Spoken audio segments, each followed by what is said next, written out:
September 25 world's pharmacist day. ಅವರೆಲ್ಲರಿಗೂ ಶುಭಾಶಯಗಳು. ಏಕೆಂದರೆ ಇಡೀ ಪ್ರಪಂಚದಲ್ಲಿ ಫಾರ್ಮಸಿಸ್ಟ್ಗಳೆಲ್ಲರೂ ಇದನ್ನು ಆಚರಣೆ ಮಾಡ್ತಾರೆ. ಇದೊಂದು ಪ್ರಮುಖವಾದ ವಿಷಯ. ಏಕೆಂದರೆ ಆರೋಗ್ಯ ಕ್ಷೇತ್ರದಲ್ಲಿ ಆಸ್ಪತ್ರೆ, ಅದು ಖಾಸಗಿ ಆಗಿರಲಿ ಗೌರ್ಮೆಂಟ್ ಆಗಿರಲಿ, ಅಲ್ಲೆಲ್ಲನೂ ಅವ್ರ ಸೇವೆ ಭಾಳ ಮುಖ್ಯ ಆಗಿರುತ್ತೆ. ಏಕೆಂದರೆ ಔಷಧಿಗಳ ಬಗ್ಗೆ ಅವ್ರ ಜ್ಞಾನ ಅಪಾರವಾಗಿರುತ್ತೆ. ಅದರ ಉಪಯೋಗ ಆಸ್ಪತ್ರೆಗಳಿಗೆ, ಜನಸಾಮಾನ್ಯರಿಗೆ ದೊರಕುತ್ತೆ.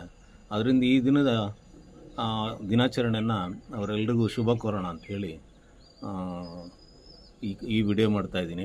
ಹಾಗೆ ಈ ಔಷಧಿಗಳ ಬಗ್ಗೆ, ಜನೌಷಧಿ ಆಗಲಿ ಅಥವಾ ಖಾಸಗಿ ಮೆಡಿಕಲ್ ಸ್ಟೋರದ ಬಗ್ಗೆ ಆಗಲಿ, ಇದ್ರ ಬಗ್ಗೆ ಕೂಡ ಒಂದು ವಿಡಿಯೋ ಮಾಡೋಣ ಡೀಟೇಲಾಗಿ ಅಂತಿದ್ದೀನಿ.